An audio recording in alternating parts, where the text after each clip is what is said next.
He was appointed Chief Executive Officer at NACCA in November 2016. Please welcome Shannin Metatawabin, Chief Executive Officer, National Aboriginal Capital Corporation.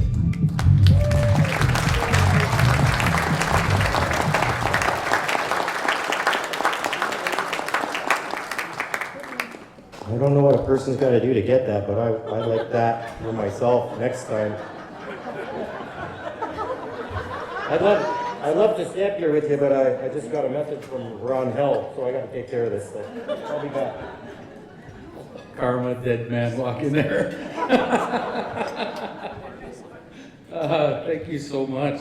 Gitchimi guys miswe. Gitchimin and then Gitchimogian Chibichayimian. Chibichawamata Gogota. Yanamota man Boban hit the son take. Pita Bego Lochin. James Bay, Mashkego in the north. Big Wamanian Motin Bomishat to stand. I'll talk English in a second. Ogania, we are but the Matano. Ego Gagi, Betchek Samagianina. No more show Abraham, Hegamaganoktai Edmund. My name is Shannin Metatawabin. I'm from Fort Albany First Nations, as they said, and that didn't look like me. I look a little different now.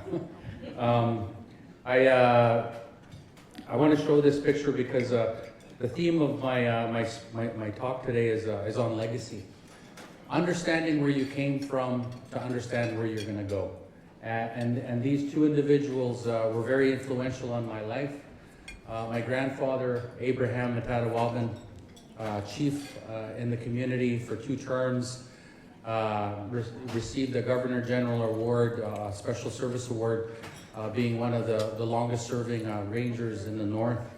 Taught me, took me out in the trap line, gave me the foundations to who I am today and what I carry forward.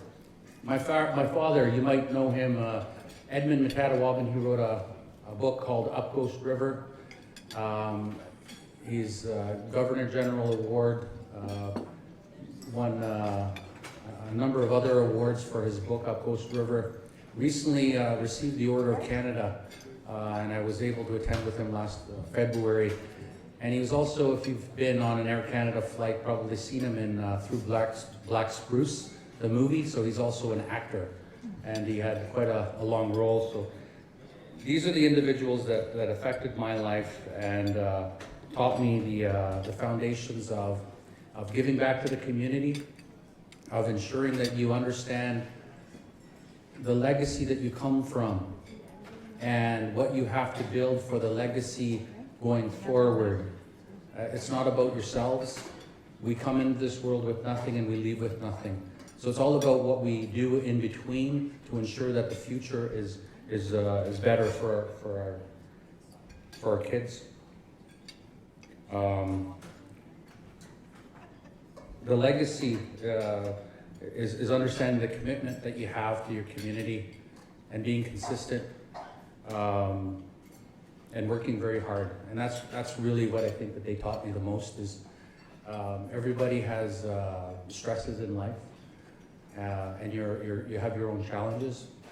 But if you work hard, you're going to get through those challenges, and at the end you'll be successful. One of the stories that I have, just to talk about legacy and how each of us are actually little miracles that we're here. Never mind the human body is made up of so many moving parts that anything can go at any time, so you're just lucky to sit here.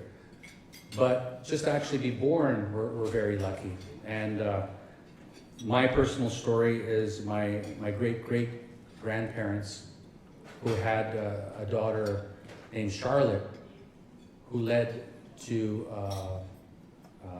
a large family.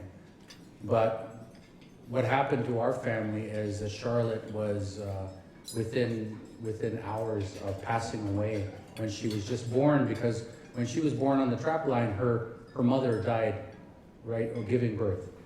So her dad, Xavier, was by himself in the middle of the bush. And he was the one who delivered Charlotte. But when the mother died, he had no way to to nourish the baby. He had some moose grease soup that he was feeding the baby that was brand new. But it happened that we were connected in the past to our dreams. And when you had a dream, you listened to that dream. This was intuition, this was your gut. And back then, they actually listened to that type of thing. And his brother Joseph, who happened to be way up the river, felt that something was wrong after he got up from a night of sleep and saying, something's wrong, I know something's wrong. I'm gonna have to go for a trip and go check on my brother, who was at another trapping line downriver. And he happened to take off with him and his wife, so he picked up camp and started going. And at the same time, Xavier was also moving because they're on the Kipishka River, which is pretty far, and they have to hit their trail to go towards Fort Albany. And then as he hit to the middle part, that's when he met up with his brother. And his brother's wife was able to nurse the baby and give nourishment so that they can make it the rest of the way home. But if that meeting didn't happen, and that dream didn't happen, and that intuition didn't happen, then I wouldn't be here, because then my grandma wouldn't be alive, and my dad wouldn't be alive, and I wouldn't be alive. But every one of you has a similar story like this, where you're lucky to be here. And if you don't understand your full story of your family, then it's really important to really understand so that you can remember the gift that you're given just to be here. And I think this is an amazing event where we have an opportunity to say hello, meet each other, see where we can help each other, and just network. So understand your gifts. Just talking a little bit about the Indigenous story. We at first contact, we had farming as our main source of economic development. When we look at economic development, farming was a big thing that was happening. At first contact, there was about 40 to 80 million Indigenous people in this world, and science has determined that they passed away right after contact through disease. And our lands were full of people. We had agriculture everywhere. And science says that there's a mini ice age because of the extinction that happened. The farmlands that we used to have all of a sudden grew trees and sucked the carbon out of the air, and then it was cold. So we can understand that each of us comes from a very powerful people in this world. It just happens that our people were lost at first contact. We weren't able to handle the disease. And this led to all the other challenges that we faced along the way.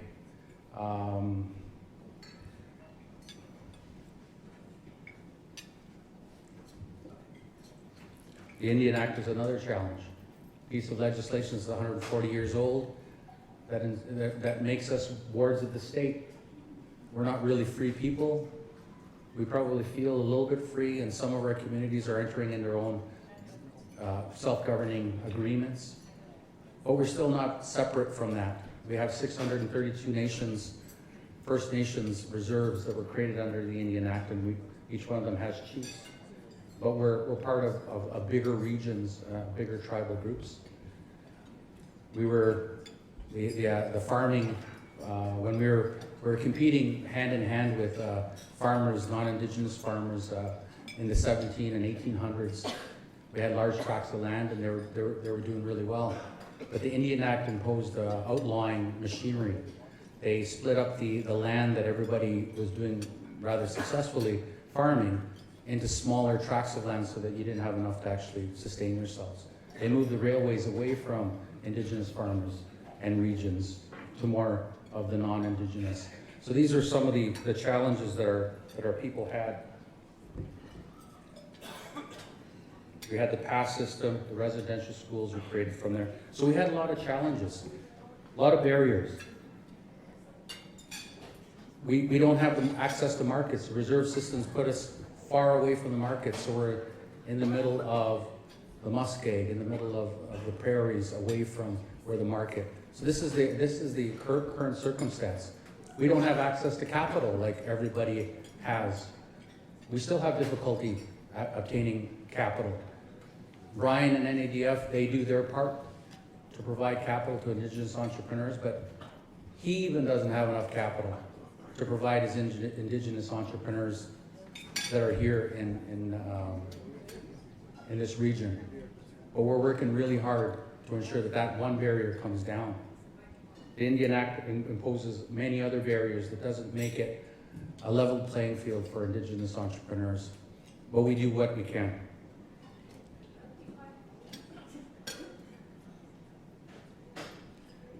Over the past 30 years, Brian's celebrating 29 years.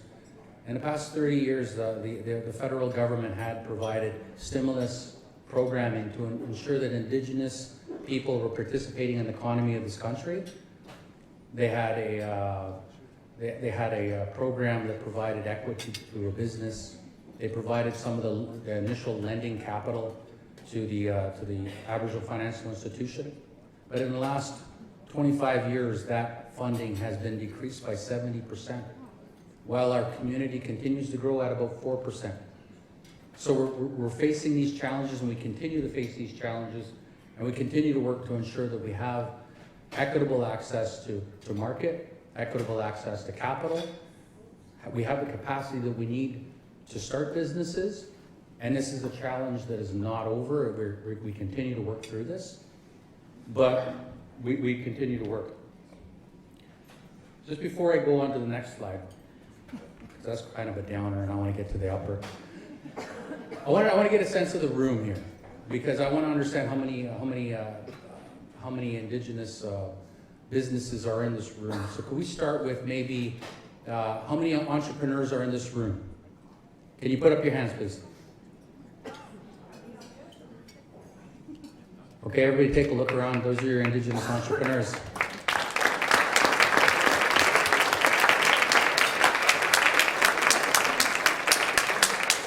Now, some of the stimulus that comes from the government. Do we have any government officials here? Put up your hands. All right. I don't think, maybe we've got one or two. But they're important partners. A lot of the programming does come from them after a little bit of pressure and some twisting of the arms. How about, we wouldn't have this event with our sponsors. Can we just have your sponsors, if you can put your hands up, let's celebrate our sponsors here.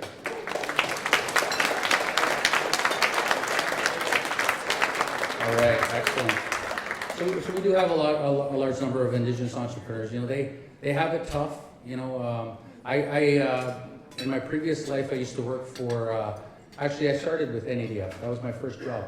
Started with NADF, delivering the Aboriginal Business Canada program. And then I worked with also Wabatech, which is another Aboriginal financial institution. And I gave out loans, and I gave out equity contributions to their businesses. So I did the due diligence, working with Indigenous entrepreneurs. And sometimes it could take 4 years before an Indigenous entrepreneur had the confidence, the capacity, and the equity to submit an application. So it does take a long time, and I commend you for all the work you do, because it does take effort, because we face challenges that nobody can even imagine, and the fact that you're doing it is very commendable. I wanted to also talk about our screen time and how negative. No, I'm just kidding. No, we're not going to do that. What I wanted to do is actually play a game. I want to raffle off an iPad. And if you wanted to play this game, all I ask is that you share your legacy story, a business success, a best practice, some business advice, or just a general share. But what you have to do is you got to put NACA info, NACCA info, on either Twitter, LinkedIn, or Facebook, and also hashtag Indigenous Prosperity. That way we can actually follow what you share and what you provide. So if you can do that, then we'd appreciate it. We're going to be drawing something by the end of October, so if you want to join that.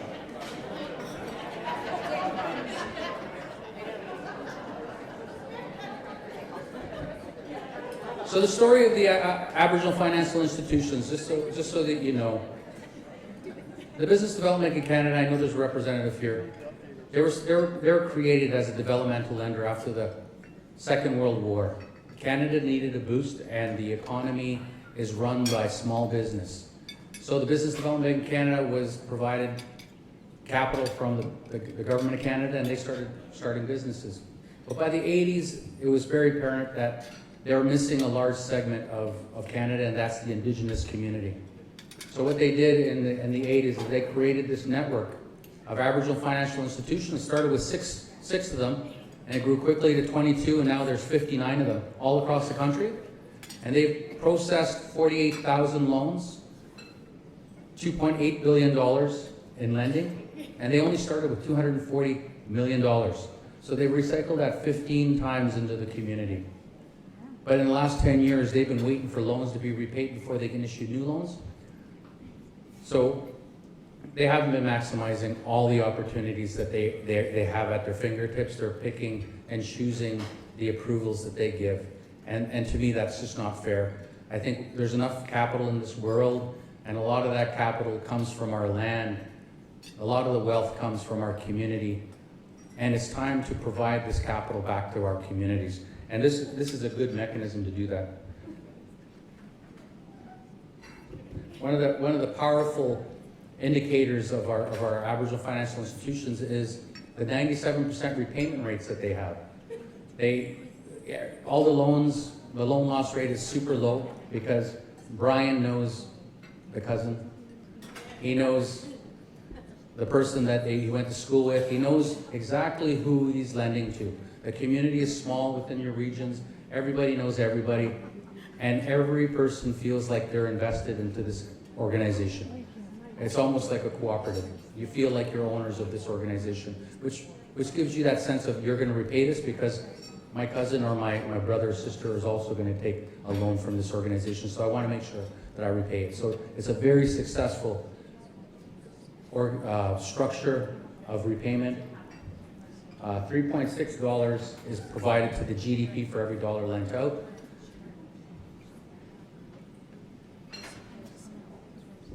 I show this image just to explain a little bit about what economic reconciliation is. In the Indigenous community, because of all the barriers that I talked about, we are on the land trying to put together our boat. Every other society, they're in the water and they're moving. We have aspirations to be in the water, to be moving to sustainability, but there's a lot of things that prevent us from doing that right now. Our health indicators, infrastructure in the community, access to capital, our laws and our education and skills. There's a lot of things that have to move together at the same time to make sure that we put that boat together, that we're all going to be traveling in to move to sustainability. But this is what we're working on right now. Some of the things that we're doing with NACA right now is we're going to be creating a growth fund. It should launch by this time next year, and it'll probably be in the $200 million range. Right now, it was announced in the federal budget for $100 million, but we've got a lot of partners that want to participate in this, so that Brian Davey will have access to low-cost capital so that he can lend it to his Indigenous entrepreneurs. This growth fund is going to provide perpetual access to capital so that that is not an issue anymore. We're currently working on creating this business hub, which is going to be an information portal that allows Indigenous entrepreneurs to never get lost again. One point of access to take their journey of learning, their journey of linking with the right partners, their journey of having business database that connects all the businesses that are Indigenous in all of Canada, so that they can take advantage of the procurement opportunities from government, from the provincial government, from the municipal government, from corporate Canada. Because right now, there's not a mechanism to really find all the Indigenous entrepreneurs, and we're losing opportunities. So we're making this a little bit more easier. This is going to be developed over the next year. Some of the tips I have for our Indigenous entrepreneurs, and you've gone through it. For the new entrepreneurs that are in the room, it's really important to understand how important understanding financial literacy is, and understanding that there's bad debt and there's good debt. Too many of our people are getting caught with second and third tier lenders that you can never get out of that cycle once you're in it.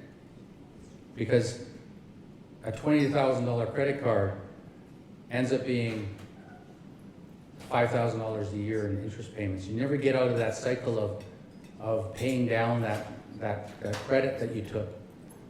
You have second-year lenders trying to give you cars in the communities. These are things that we've got to try to avoid, because if you don't, you're gonna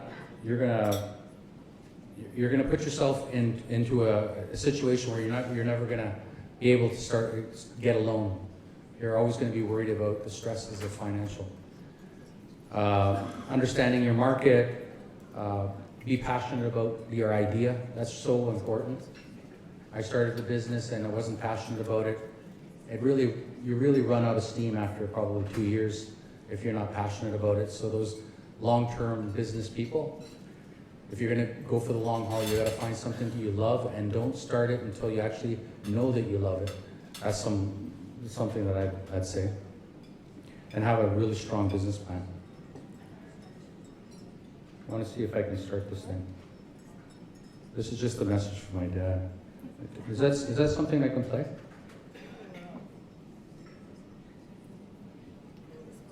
How are you feeling that you just received the Order of Canada? You're actually live on Facebook here. Oh yeah? Yeah, so it's like an interview. It's good. I hope the young people are watching, and I hope that they go to school, they help people, they help the elders, and if they see anybody in trouble, they can try and do something about it. It's all about trying to help people. And it's a long road. Sometimes you're doing it by yourself. You think nobody's listening. But in the end, when something like this happens, it makes it all worthwhile. So don't give up. Just have a long life. Do it. Fine.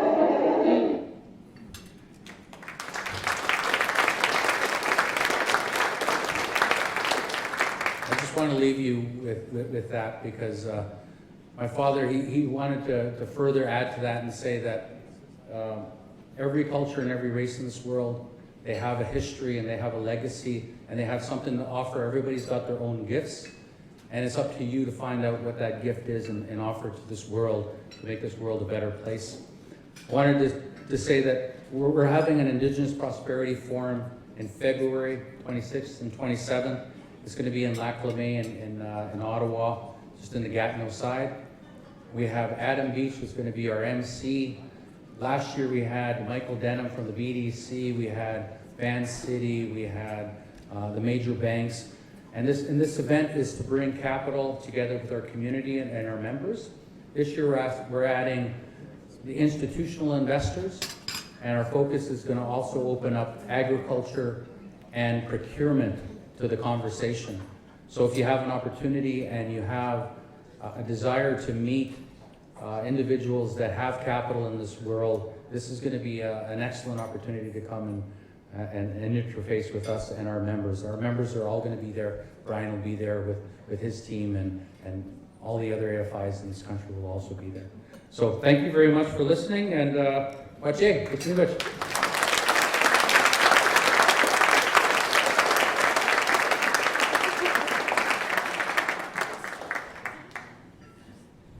Shannin, Metatawabin, everybody.